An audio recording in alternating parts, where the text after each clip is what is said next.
All right, what is up, everyone? Welcome back to another episode of the CIV Podcast. We are so happy that you are here listening to us. My name is Ryan. And I'm Alex. And we are here with another episode. We have currently been talking about faith journeys so far, specifically within the pastors here at CIV and leaders here at CIV. And today we have the pleasure of speaking with Pastor Sabina. Hello. So welcome to the pod. Why don't you just give us a short introduction on who you are, where you're from, what you do here at CIV, for those who don't know who you are. Okay, so my name is Sabina, as you well said. I'm originally from Brazil, was born and raised in São Paulo. It's a big city in São Paulo, in Brazil. And I currently work here at Church in the Valley as a pastor that supervises Acts of Kindness, which is our main community engagement initiative in the church. So that's my core responsibility. Yes. Nice. Yeah.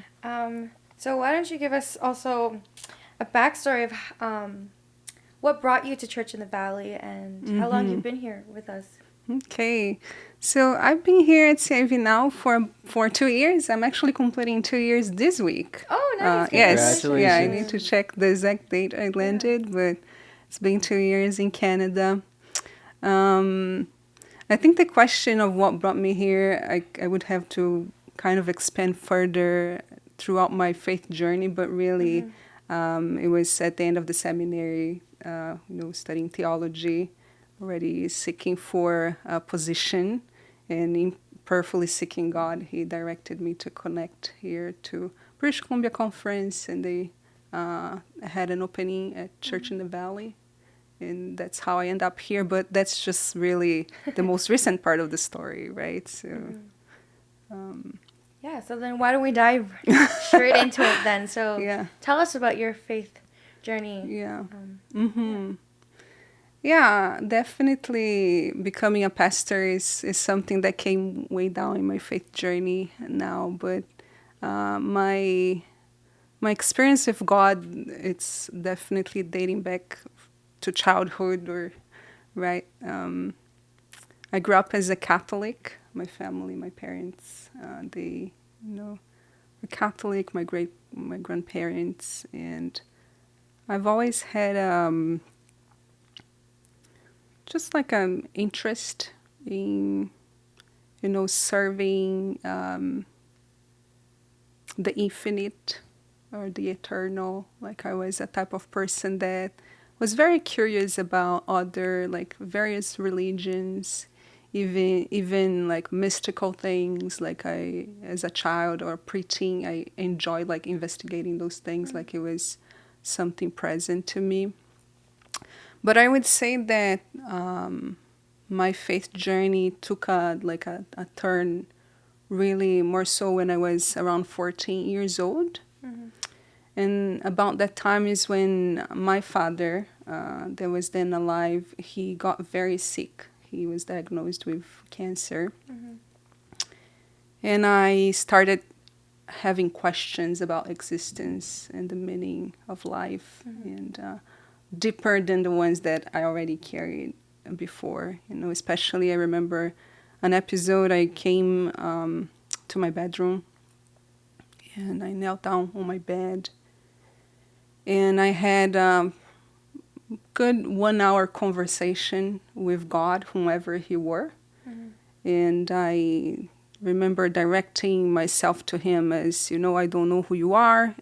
If you're Buddha, if you're Muhammad, for Jesus Christ, I don't know what's exactly your name, but if there is a God there, if you can hear me, I really would like to know you, okay?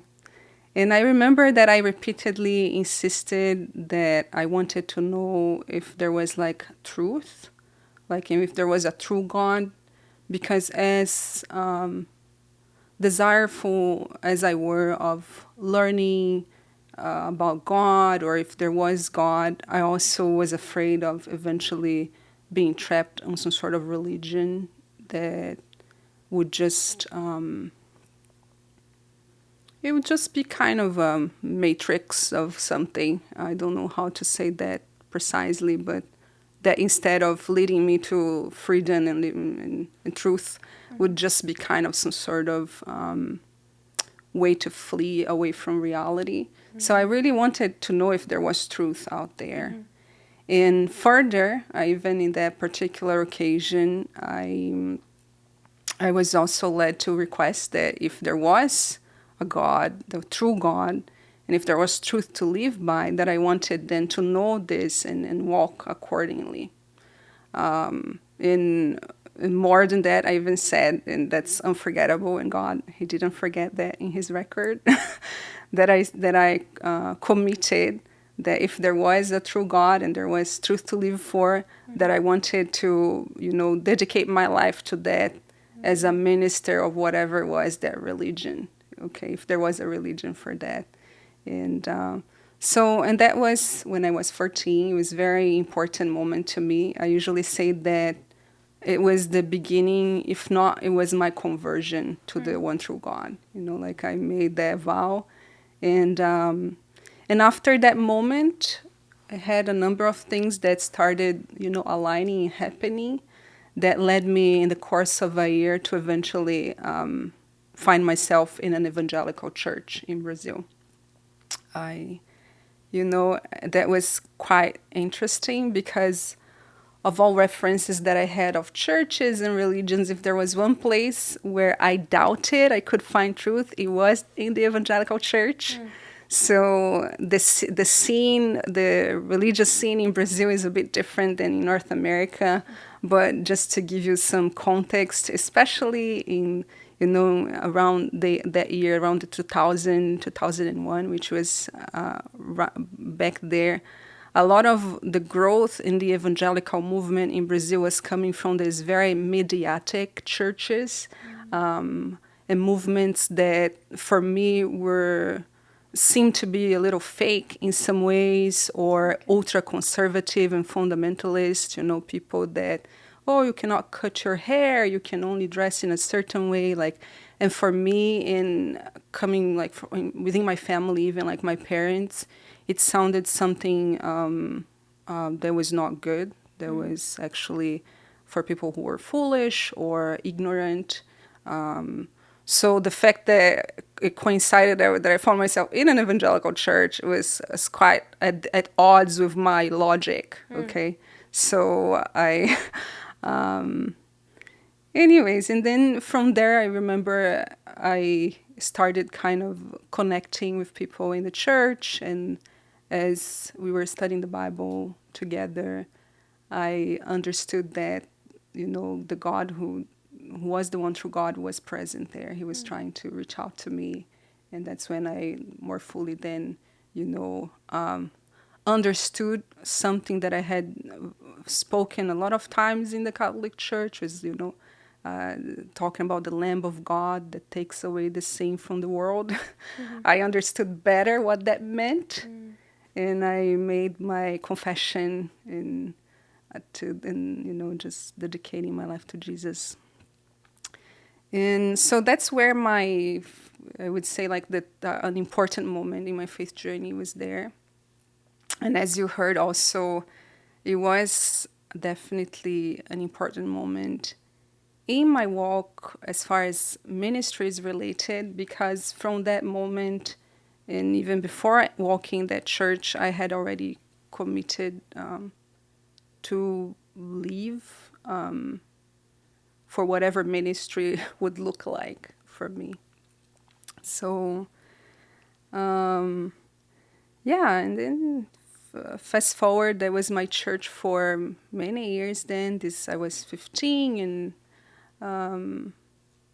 I carried my life, my religious life in that church up until I was 27, for many years. I was very involved in ministry there in my church. I particularly was dedicated to ministry with dance and expression, with arts. Yeah, so that was my heart ministry. And I led that ministry for many years in my church. And it was something very formative to me in many ways, like as in leadership, in just in communion with people, with God. It's a whole story on itself, but that was kind of my space there in my church. And then further down in the line, like then when I was already 27, around that time, that's when I was already like working and had my profession, that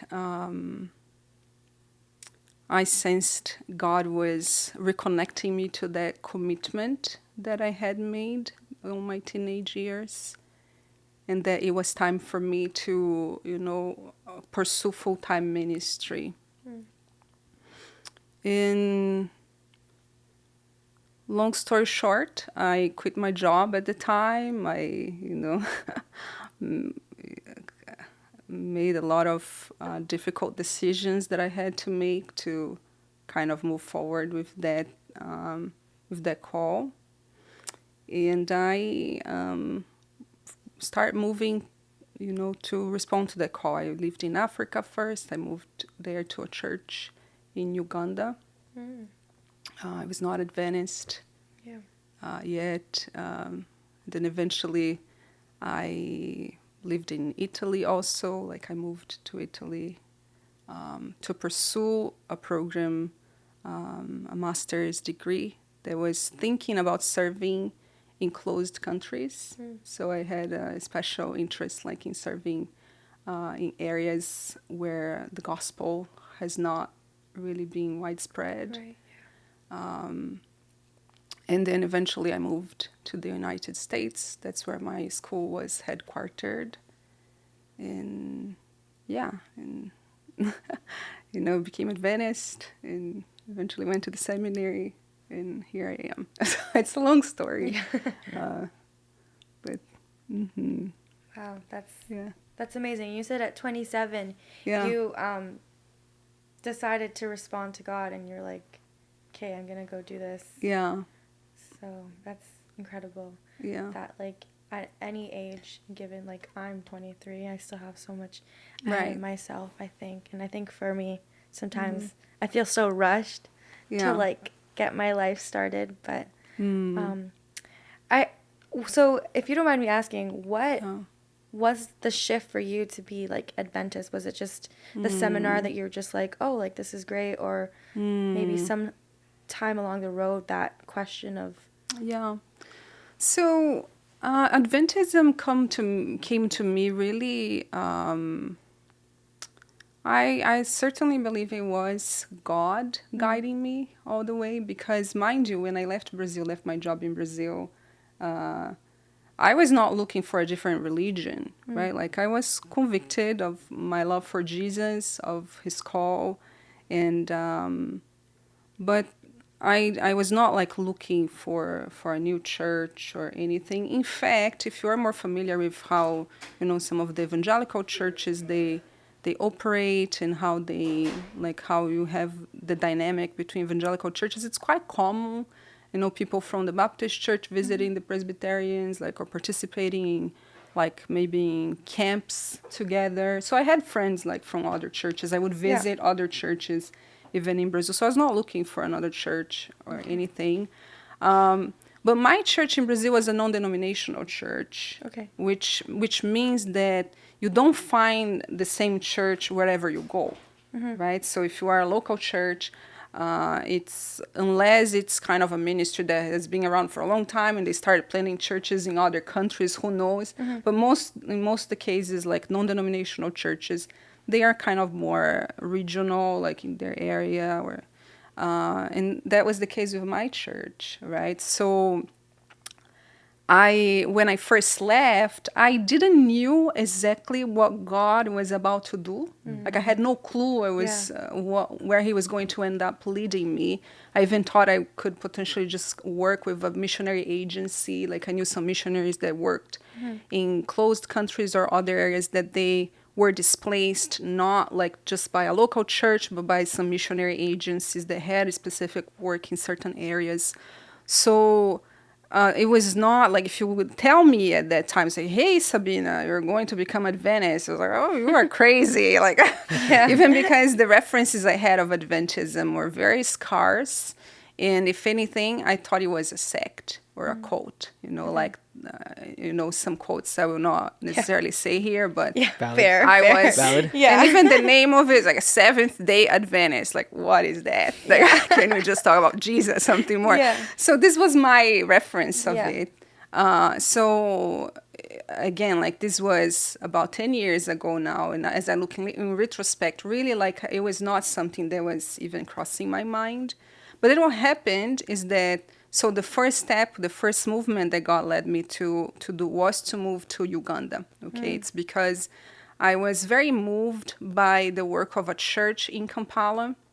They have like a beautiful work with community engagement, the ways that they've flourished because they decided to get involved in serving the needs of their community. And I was very passionate about what they did. Like I was moved and I wanted to learn from what they were doing. So that's what led me there. Okay. And they were also a non-denominational church, a Pentecostal church in Kampala. Beautiful work, beautiful ministry. Again, I was not looking, like, I need to find a church. But then from there, as I was praying, right, like as I was seeking God's direction for the next step that I had to take, I find myself having to move again to another country, right? So in conversations with people that had worked in missionary field, like in considering my previous profession, like in how it could interconnect with that, they all encouraged me to pursue a master's degree in the area that I had already worked, that could be kind of a space where I could then enter and serve in certain spaces, kind of as a tent maker, and especially depending on the country, you can't really go, as a religious person. So it was following their counsel then that I said, okay, I'm going to do that. I had already applied for some very, very good schools, like places that... So that's what led me then to my next step. It was not, again, like seeking for another religion. Right, yeah. Do you see what I mean? So then I found myself in Italy. And I don't know if you know much about Christianity in Europe nowadays. It's quite...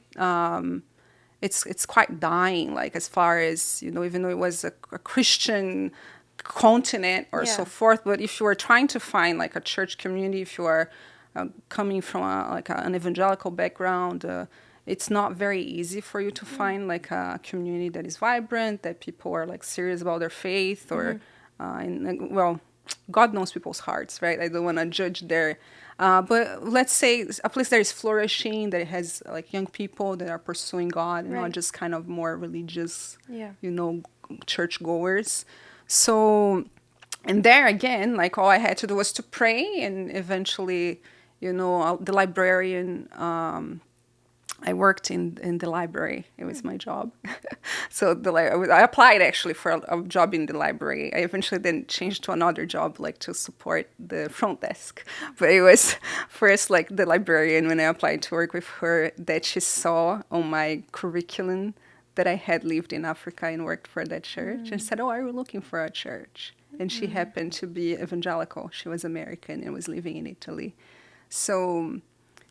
again, I was not looking for another like religion, I was just looking for a church to go and to be part of. And all that, always praying for that call that God had given me, even though I was there studying.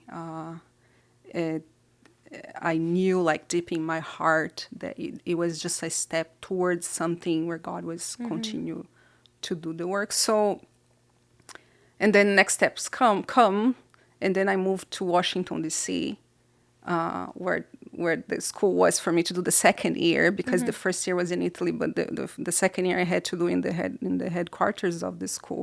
And then once again, I find myself having to find a church. It's like, I need to find a church to go, right? And all the while there, I just had some references of a pastor I had met in Uganda, and he suggested to me a good church there in DC, that they were also non-denominational, very integrated, like with the life, we say, on the hill, like Capitol Hill, the scene in DC, like there. And that's the church I started going to. Very inspiring church. I don't know if you've read or heard of this pastor called Mark Batterson. He wrote a book that is quite kind of known in the evangelical circles. It's called The Circle Maker. So I enjoyed the church, like, in some ways, but then as I was coming towards the halfway of that second year of the master's, I was already praying more intentionally for God to reveal me my next step. Okay. Because, mind you, I was not just seeking for a job there in DC or somewhere like related. I knew that it was kind of a stepping stone for what he was building up. So I started paying more attention. It's like, okay, Lord, like I see how you led me so far. Like, I'm very happy with your working, but I believe that for what it seems like you're working on my heart, I need to be connected to an organization or a church or something where I can develop that ministry that I sense you're calling me into. And it didn't seem to be quite there where I was at, in the church I was at. I don't know exactly why, like, and I don't want to criticize, like, or anything. They were great, but just it was not matching in some ways. Okay. And then I just started praying and say, hey, I found myself one day on the corner of my bedroom and said, Lord, like, yeah, like, something here. And long story short, I believe that because one of my concerns was with the persecuted church, like with the closed country spaces, I made some association.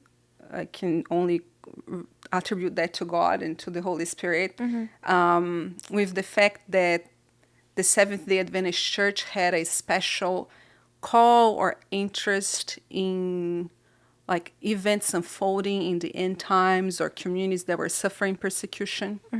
Again, like, I really think it was just God. And I started, like, searching about it. It's like, okay, let me learn about it. Like, what are they doing? And at the same time, like, I kind of signed up for some events that happen in DC with people that are, again, like, watching for some of those persecuted individuals, like, where I started studying Arabic. Like, I was serious. Like, it was so. It then took me like a few months there, just like Googling and also speaking to Christians that I trusted, like some of the elders in my church in Brazil, like people that I knew that had, studied theology, or say, hey, do you know anything about this church? Like, what's your opinion about it? And, after serving a lot, like in reading and being still a bit unclear whether that was or not a cult, whether that was or not like a good place to be, I just decided to, walk into an Adventist church on a Sabbath. I took off my earrings because I read online. A lot of people don't. I found some skirt that I had. So you really did your research, eh? Yeah. No. Yeah. It's like I was like, well, let me, visit these people and see what they are up to. I specifically sought for a community where of Brazilians because being myself Brazilian, I thought that it was going to be easier for me to capture any nuance. Like I said, well, if people are trying to fool me into some sort of strange doctrine, it's easier if I'm talking my language, my idiom. So, and I walked into church. It was the end of the service. I got late there. I got lost. It was hard to get in the church. Had to take a couple train stops, and thankfully they had a potluck. Nice. And there was a church that they work, in the headquarters of the Seventh-day Adventist Church is in Maryland. Okay, so there's lots of pastors that they just don't serve in the church itself, but they work in the conference, like they work in the church in other capacities. And there were a few pastors there in that day. So I remember I sat down in the table and I would say, hey, like, so what are you guys up to? And the two questions that I had were, so do you accept my baptism? Do you believe I'm a Christian as well? And what are you doing for the persecuted church? So those are my two. Yeah, it's like heavy questions. They're like mid-bite. They're haystack. They're like, what? And that's the beginning of my story of Adventism. The rest, eventually I went to the seminary, studied theology. But anyways. Cool. Yeah, I think like the past couple episodes we've been hearing from people who have grown up Adventist and that was the belief that they had. So to hear your story and see a point of view that is so organically, like you organically found the Adventist church and you weren't originally looking, but for some reason God brought you to that church that one day and all the pastors just happened to be there. It's really cool to see it from a different perspective. I would like to know, just because from all the other pastors that we've talked to, they all had some sense of God talking to them and God leading them in this way. And even when we talked to Pastor Abraham, he kind of had a formula for when he knew God was talking to him. Do you have a formula? Did you know for sure, like when it was God talking to you, when it was God leading you in these ways? How did you know that this was the way that he wanted you to go? Right. And so in my experience, like usually the way that I discern, like God's voice, I think one definitely like the Bible is one of my references. So as far as like finding a church, it was important to me as I was investigating that the Bible would confirm like what I was learning, like that I could discern it through Scripture, because I can have a whole other episode of times in which growing, in my faith as a Christian, how I've learned to question my perceptions of things, like in a certain moment, like I think we can oftentimes, like our feelings at times, even our thoughts, they may not necessarily align like with God's will. So I was already in a phase in my life, even there's like, okay, I need to see what the Bible is teaching here, like how can I discern? The second one that for me has always been like a way to discern that voice. I've had like occasions in which God gives me like dreams or even visions I've had already, like in certain cases. So that's also a way in which I've perceived, and how to know it's God. Then it's something, it's an inner conviction. Again, like, and then it's like in face of Scripture, like it can happen to be in that way. And also, I've learned that the voice of God is never a voice that pulls you down, but propels you forward. So there is a few characteristics for you to discern between, the voice of the enemy, like or the devil, as we are taught in the Bible, and the voice of God. And God's voice is a voice of life. It's a voice of love. It's a voice that will cause you to feel encouraged. And even when you feel like you are failing or in a moment of sadness or brokenness, or it's a voice that is going to pull you forward and not to cause you to be depressed or, oppressed. It's a voice that is freeing.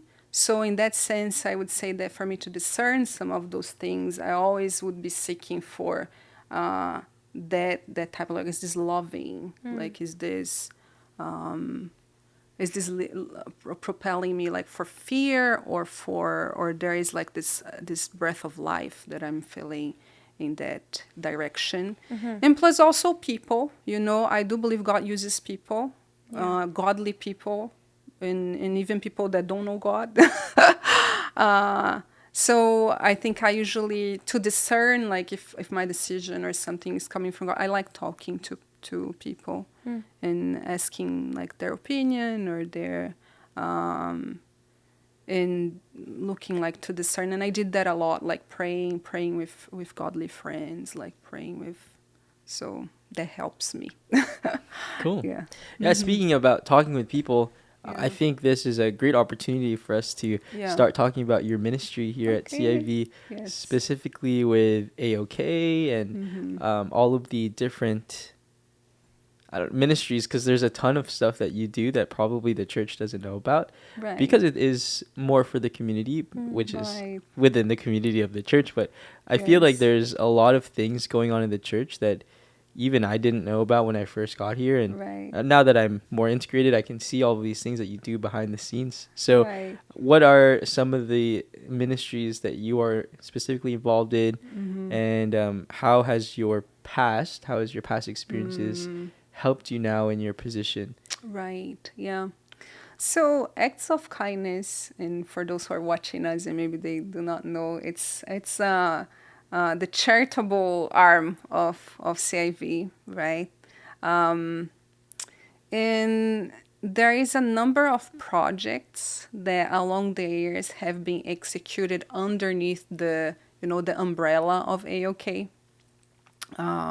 When I arrived here at CIV, it was right after, we had COVID. So there are some of them that were not like really operating at the time, but some I think I would say that currently are the areas where we are most dedicated or invested are ministries that are looking towards support single mothers in the community. Church in the Valley has had like for many years like a sphere of influencing, supporting single parent families, especially moms, and giving cars, providing financially and materially, things along those lines. Also, we have a very bountiful and flourishing food bank. They do an excellent job. They serve lots of families every week, so they're hardworking group of people that love what they do also. We also have invested group of people that are developing a program called Depression Anxiety Recovery Program. So also very dedicated group. They have about 15 volunteers. Those are professionals and individuals that on top of their busy life, they are looking for ways to pour into their community. So just this time they had about like 50 people sign up for the program. It's currently happening. Yes.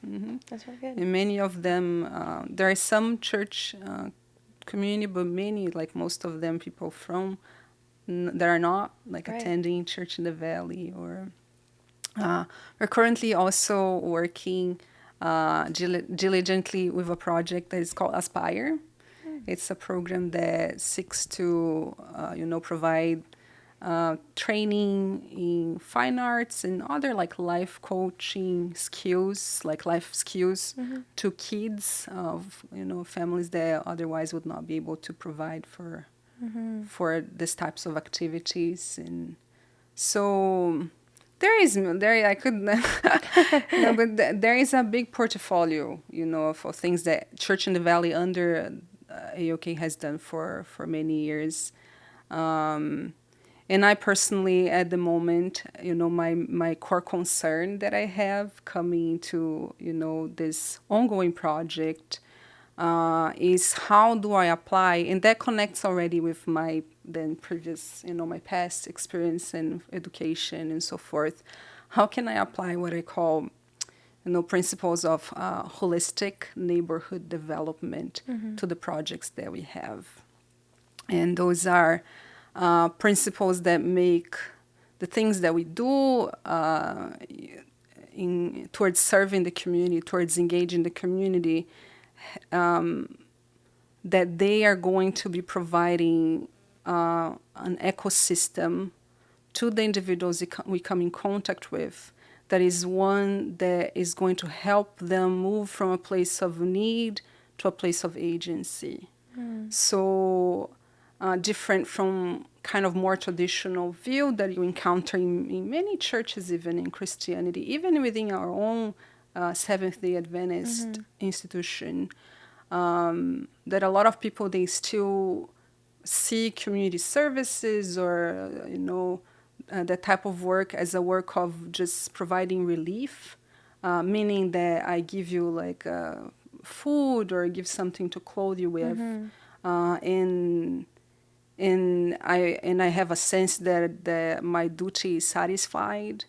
And if you look towards projects and survey and things that have been done by nonprofit organizations and by churches, it's often the case that some of those, they can even be harmful to people in some instances, right? So the ways that we work towards actually doing good, they need to be based in certain principles that are principles. Let me give you like a few examples. Like one of them, a principle of follow-up. Like that's a principle of holistic neighborhood development, that you don't just do something once and you have no follow-up with the people that you are engaged with, for instance. Like another principle that we use is, instead of making things just looking into a needs-based survey or assessment, you also look into the assets of the community. So what is it that people have already as their strength that you can engage with, like to have them as volunteers, like to build up on strengths instead of just like the lack. Yeah. So there is a series like that. Then we can even one day we're going to do a program just to talk about those things, because I think that still there is a lot of misunderstandings of what like good community engagement is like. And so my efforts have been towards like, how do we build on what exists here? Because Church in the Valley, Acts of Kindness have built like various assets. Like we have beautiful building and spaces that can be used towards engaging with the community. But how can we make those things healthier, more and more? How can the people that we encounter actually be changed? Like how can they actually experience change in their lives that go beyond receiving relief? Is it possible, or is it a dream? Like, is it impossible for us to do more than providing the relief in a moment, which is also important. The Bible teaches us, and Jesus encourages us to be, providing for the needs of those who are needy, to look for the poor, to look for the widow and the orphan. All those things are what the Bible called the true religion, right? However, I also see a Jesus in the Bible who is looking towards making people whole. Who is looking towards healing them physically, emotionally, and spiritually, right? So it is a concern and something that crosses everything that I do on AOK. Every time I'm looking, it's like, how can I make this more holistic and integrated? How can I create here like a trend in which the person who comes here for something, for an event, or to receive food, or to receive a car, or to have the oil of the car changed, can I, as I look to their need, is there something further that we as a community can engage towards helping that person move from a place where, instead of coming here to receive for that need, that they can actually provide to others, right? So, and that relates definitely with my previous experience. So I didn't describe much, but I did work and study previously to studying theology, study international relations. And one of the fields that was my field of interest, of research and of work, was with development. And so that's a field in which when you are looking to, like, then in a more macro scale, and not just like the local community, but in macro scale, like how do you provide development and assistance that is not harmful? So those are also concerns that we address when you are talking about like poverty and economic development, even like inequalities among countries and things that then relate to that realm of study that then I bring into like, okay, when I look at that, it comes together. So definitely that plays a part. I think that the other thing to your question, Ryan, then from my previous experiences, how it contributes, then I would say that also in talking still about like academic experiences or that I think they help in work experience also. The church organization is like any organization is imperfect, right? Like we are all, and I think we are blessed here at CIV because we have a great team that I work with, like wonderful people. They're very, very nice and so forth. But just like as organization, the church is still lags behind in some sort of like levels of professionalism, like or organizational things that is just because of the nature of the church organization. What is a church? Like how the Seventh-day Adventist Church come to be together. It's not to blame God or maybe more people and what we do of the church and so forth, but to say that I do think that the fact that I had exposure to work in a different type of companies, like in places like I bring like ideas or a desire like to make it better. There's like, okay, we can do better. Like, so if people who are making it for money there, like they can we? So that for me also, I feel like it fuels in my in work ethics, like as a pastor, and specifically for my work. And the same thing I would say for and maybe okay, whoever is watching that. I do think that, especially, we can become very insular in the church, again, and as an organization. In some things, I think we do good for that. Like, it's good to live in community, to share a culture, like as a church, as an organization.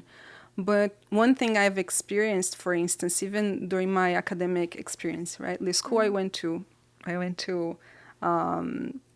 a university in the United States, very famous, called Johns Hopkins University, and the level of like the professors, like it was something so challenging, like and always so profoundly like a pursuit of quality, like of in certain ways that I encountered a lot of people, like young people that they had like these visions and ambitions like for life that is very inspiring. And I feel like that also helps me desire. It's like, okay, I wish more people, they could have access to certain things so that also plays like on my work and professional ethics. And then besides that, it was just like academic experience or work experience, right? I think that maybe one very important was definitely my spiritual formation in my church in Brazil, and the opportunities that I got as a teenager and then as a young adult to be serving and to be active in my church. Yeah. And I bring that because within my scope of work on acts of kindness, one of the things that I care a lot about is that people, that they are the ones who are encountering their call with God. I am not the person who came all the way from another place here just to be depleting individuals from the opportunity they have of serving Jesus. My role is not to substitute them, but to actually empower them and to help them realize their call and how they will be missing like so much if they don't have a chance like to use their skills and their talents to serve Jesus. So for me, that also plays a part, because I've discovered a lot of my call and my life in Jesus because I was given that opportunity, because I was encouraged like to use my gifts and my skills like to God, and I was entrusted with roles of leadership, and like I was given space, you know, to flourish and to be. So I enjoy and bring that to people. Like I want them to also experience that. So I see that experience also like in my religious formation also plays a part. So the religious formation, the work, the education, like all that helps me a lot. So Cool. yeah. That's beautiful. Just maybe a question for you and maybe someone out there Yeah. going through that as well. I just want to jump when you mentioned Yeah. that when your dad was sick, Right. how do you navigate? Because you were obviously looking for something, right? Right. And how do you navigate that pain as well when you're trying to stay positive, but also trying to look for help, whether it be, you said you're asking for any God in that moment. For people also of the community as well, you know, when you're looking for something, you're in those dark times. How do you navigate that pain as well and trying to find beauty in that, like trying to go Right. find an answer? Yeah. How did you do that? So, Alex, that's a deep question. Like, how do you navigate? Yeah. If someone comes to me, right, like, and they are themselves experiencing like a moment of like darkness in their lives, like of challenge, of, I really try to, you know, encourage them on how they can have an experience with God. I think that prayer is very important in that process, because I personally find, at least like in my experience that I shared with you guys, that there's nothing like anything necessarily that someone will speak to me, but it's what I'm going to experience with God. So like I've got to see God moving in my life in that moment. Like I've got to observe like him moving in my family, like in the life, even in the story of my dad, like in the ways how he led me, and nobody can take that from me. Like it's not something that I can necessarily like teach a person, or so.